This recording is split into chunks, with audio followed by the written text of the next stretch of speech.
Reaction TV.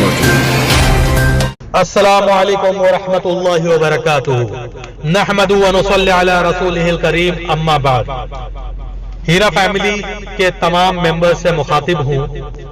حضرات، انسان کی تخلیق مٹی سے کی گئی اور اسے یہ شرف اعلیٰ عطا ہوا کہ خالق کی مخلوق میں سب سے زیادہ اشرف قرار پایا، اور سجدہ جو شریعت محمدی میں صرف اللہ کو روا ہے، وہ پہلی شریعتوں میں آدم علیہ السلام کو بھی دیگر مخلوق سے کروایا گیا.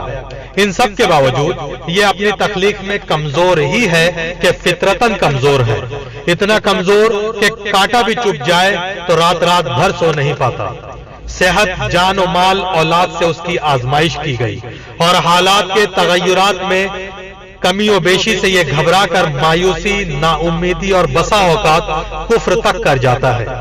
ہیرا گولڈ فیملی کے ممبران بھی اس سے بری نہیں کہ وقت ہر ایک پر آتا ہے، اور جگہ و وقت اور دن بتا کر کبھی نہیں آتا، اور اکثر و بیشتر یہ اپنے ہاتھوں کی کمائی یعنی اپنے خود کے کیے گئے کارناموں کی بدولت انسان ان مصائب میں پڑتا ہے، اور پھر خالق کائنات سے برگشتہ بھی ہو جاتا ہے.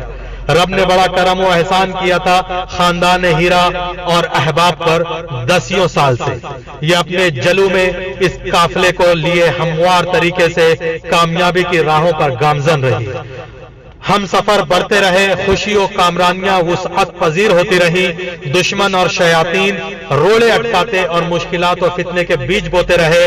سردار و میر کارواں اپنی تدبیروں، عزائم اور فراست سے اس طرح نپٹتے رہے کہ ہم سفر احباب کو راہ کے خار اور نشیب و فراز کی کوئی خبر اور آنچ بھی نہ پڑنے دی، اور سب سے نبرد آزما رہ کر خوش اسلوبی سے کارواں گامزن رہا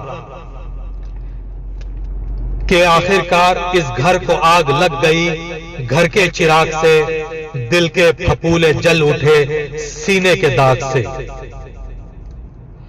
خیر، ہم تو یہی کہیں گے کہ گو ذرا سی بات پر برسوں کے یارانے گئے، لیکن اتنا تو ہوا کہ کچھ لوگ پہچانے گئے. حضرات، جیسا کہ ہم ممبرز کے درمیان کچھ لوگوں کو شیطانوں کی ایک ٹیم کے ذریعے ورگلایا اور بہکایا گیا، انہی شیطانوں کی طرف سے ان کمپلینرز کے لیے بلاوا آیا. تو میں شاعر کی زبان میں کہوں گا کہ آج پھر انہوں نے بلایا ہے، جانے کس کا نصیب پھوٹا ہے.